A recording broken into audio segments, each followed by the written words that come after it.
Here we go. Welcome back to the channel. Don't forget to hit like and subscribe button. Tell a friend. Believe it or not, it's getting played out now. Imagine that. Imagine something getting played out. I'm talking about all these murders in Chicago. They're really getting played out now, believe it or not. You know, Mama Duke, the last victim of that Chicago violence. All right, Munna Duke, how's it going? Chilling, gang. Everything good. That's what's up, man. You got a lot going on. You've been working. Yeah, I've been putting a lot of overtime in, man. A lot of overtime. Man, that's what. So here you have a young man, I believe he was 31, 32 years old, young enough. Imagine that. Never got a chance to be a senior citizen. A lot of these individuals from Chicago are not going to have the luxury of being a senior citizen. I mean, maybe some of them, would you want to be a senior citizen? Imagine that. Imagine being old. Imagine went from being young to being old. Maybe some of these individuals say, you know what, I don't want to be old. I want to, I don't know what they're trying to accomplish. Imagine that. I don't know, but, Munna Duke, hopefully I'm pronouncing his name the right way. Such a young man, and he died at a young age. Don't forget, like I said before, it's getting so played out. All these killings in Chicago, it's getting so played out. It's like, okay, you could do that. These individuals in Chicago think because they know how to pull a trigger, they're tough. They're tough guys. Imagine that. Oh, goodness, I know how to pull a trigger. I'm a tough guy. Check them out, past videos. Babies could pull triggers. These individuals, they're really babies. Have a baby mindset of thinking.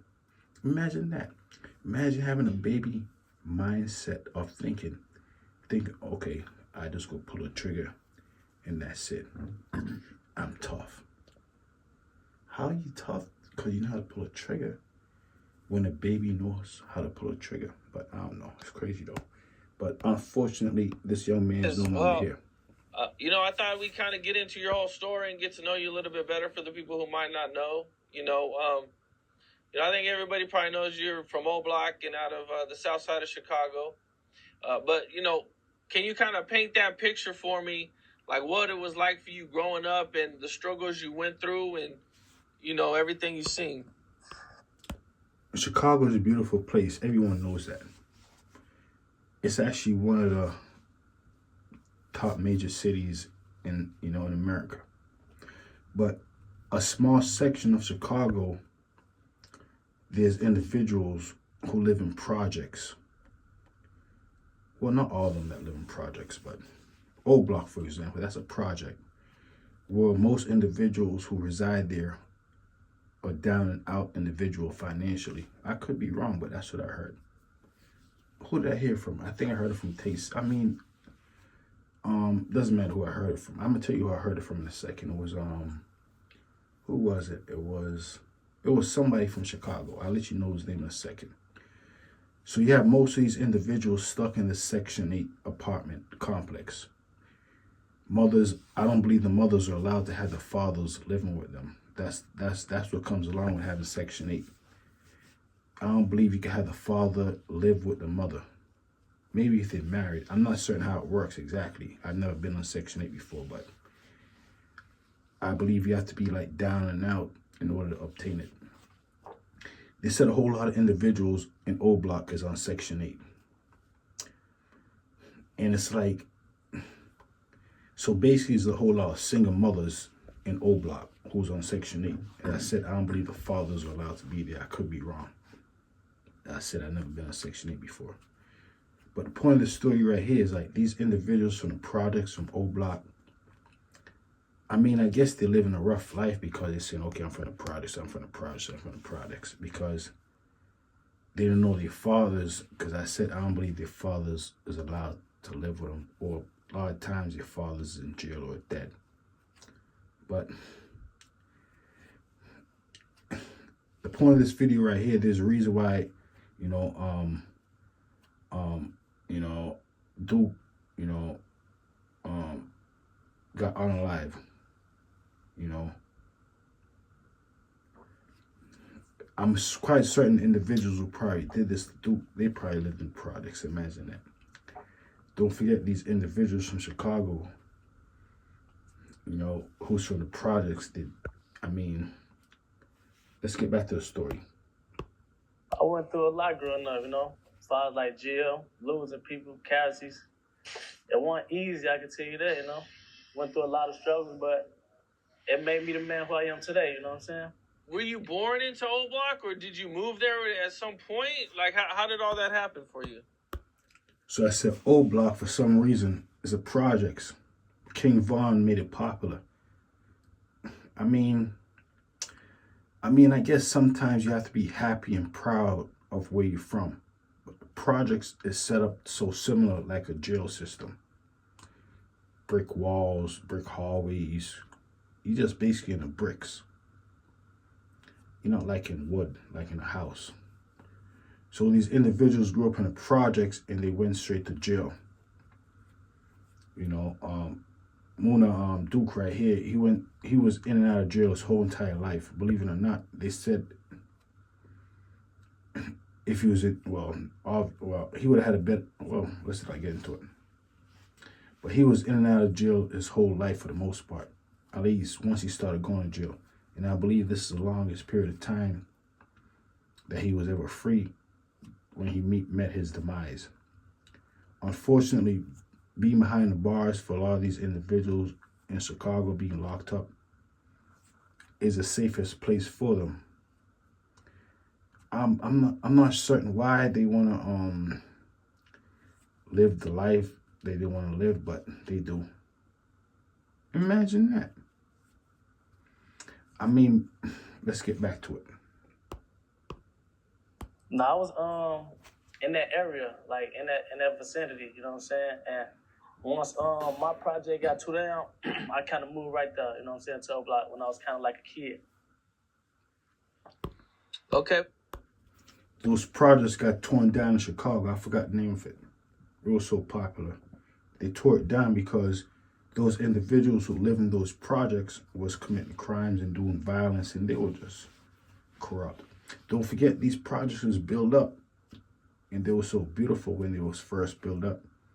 For these individuals to have a nice place to live and, you know, live like normal individuals, because their grandparents before that, they wasn't living as well off.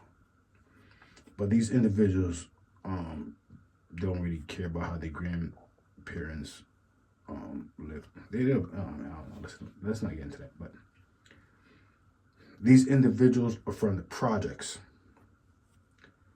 And for some strange reason, they think if they're from the projects that they need to be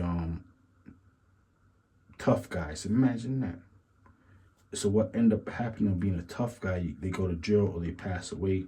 Don't forget, the project, as I said, is set up just like a prison. Nothing but concrete everywhere. Unbelievable if you think about it. What are some of your earliest memories of being over there? Some of the earliest memories, Yep. man, it's so many memories, I don't know where to start at, you know? I remember throwing rocks at the CTA bus when I was a kid. Okay, so So I guarantee in this interview, this right now, this young man, he's from the projects. Nine times out of 10, he's not going to tell you that he grew up with his father. Is a project really just a project where you're figuring out what's going on, or you figure out what's really going to happen? These individuals is going to grow up in an environment where they're around nothing but concrete, which is the projects, those hallways. They pee in the hallways, do all type of things in the hallways, messy hallways. And being locked up is very similar. They're behind all the concrete. I mean, are these individuals from Chicago lost? The ones from the projects? I believe so. Imagine that. These individuals have to go to jail and from Chicago at least for 15 years or 20 5 in order to say, you know what, I can see clearly now. Unbelievable. Let's keep on going. What point did you meet everybody that you know now? Did you guys know each other as like little kids too? Oh yeah, we all grew up together. Like we all went to the same grammar school, you know. We all went to the same grammar school, and it just went from there, you know, grammar school to high school, and to the age we is now. So you met Vaughn at that point? So it's fair to say, you know, Munna, Durk, the individuals who probably did this to him was someone who he was close to or knew, or was who he was, you know, he had a good relationship, and you know, I mean, they used to be friends, you know what I mean. But a lot of these individuals from Chicago, they went to grammar school together. I mean, I'm not sure if it's the money or if they're trying to seek fame or it's females, but whatever reason, there's always some type of separation, some type of split. But either way, the individual who did this to this Munna, Durk, he's on the run right now like a wild animal. Imagine that. Imagine being on the run like a wild animal. Keith then too? Yeah, all of them, we grew up together, you know. We different ages. Me and Vaughn probably like the same age. I'm probably like a year older than him. And yeah, we all around the same age, yeah. What school did you go to? Elementary, we went to Dulles. But either way, it doesn't change the fact of anything. This young man is gone right now. They said he was out hanging out with one of his friends, celebrating a party. And he's gone. I'm quite certain the individual, I could be wrong. The individual who did this to him, does he know his father? I don't know. Good possibility, maybe not. Either way, does or not. If he does or not, doesn't matter. But he decided to take this young man right here, Munna, Durk, away from his children so they could no longer have a father. Don't forget, a lot of these individuals don't have fathers for many different reasons. Could be for Section 8, can't be there. Could be because they pass away, or could be because they're in jail. But either way, who wins? Don't forget, the individual who did this to Munna is going to get caught. Who wins? As I said, it's getting played out right now. These individuals in Chicago unaliving each other. It's getting played out right now. It's like, okay, who wins?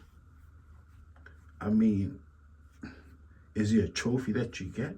No, there's not. There's nothing that comes along with unaliving individuals. Nothing at all except for going to jail.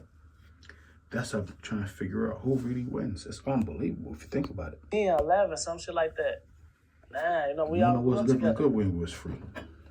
He's a little older than you, right? So he'd be like kind of your big homie, your big brother type of. Yeah, that's my brother. He ain't gonna say big homie, but that's my brother. You know what I'm saying? Like, yeah, he kind of old. Individuals don't want to show each other brotherly love in Chicago. They want to show each other brotherly violence. Imagine that. They said there's over 100,000 gang members in Chicago. And all they want to do is promote violence. You know what I'm going to do? I'm just joking, but I think about it. Well, I'm not going to say that. But who will benefit from Munna being gone? Who would benefit from Durk being gone? He should have been a king, just like King Vaughn. If these individuals are still on the earth will be a different place. Imagine that.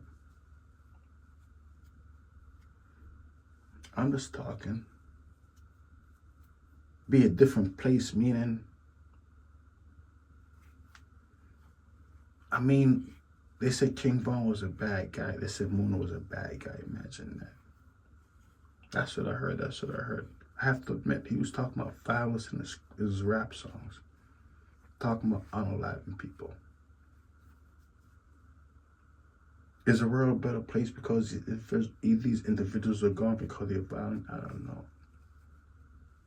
Imagine that. Could it be? Or maybe not. I don't know. I'm just talking. So that's what's going on with Munna right now. He's gone. The individual who did this to him, he's on the run right now like a wild animal. Believe it or not, it's not fun being on the run. I was on the run before. I told you before I was on the run. Thank goodness I woke up and I realized I was just dreaming. But the dream felt so realistic. I said, they're coming to get me. They're coming to get me. They're coming to get me. I can't sleep anymore. I can't sleep. I can't relax. I can't relax. They're coming to get me. They're coming to get me. I can't do nothing. They're coming to get me. Thank goodness it was a dream. It was a nightmare, actually. Imagine that. A nightmare. Different from a dream. But these individuals from Chicago are living real life nightmares where they commit these crimes and they decide to go on the run until they get caught. Imagine that. What type of life is that? To be on the run till you get caught. Stressed out. Aggravated. I mean, I don't know a lot. Only thing I do know is crime don't pay, but I see them do it though. Hopefully these individuals from Chicago will realize that when you unalive somebody, who benefits from it? That's what I'm trying to figure out. What comes along with it? What comes along with you throwing your life away? Imagine that. Imagine wake up one day and say, you know what, I'm about to throw my life away. I mean, it's one of those things though, I would never know. I mean, you know what? Crime don't pay, that's it.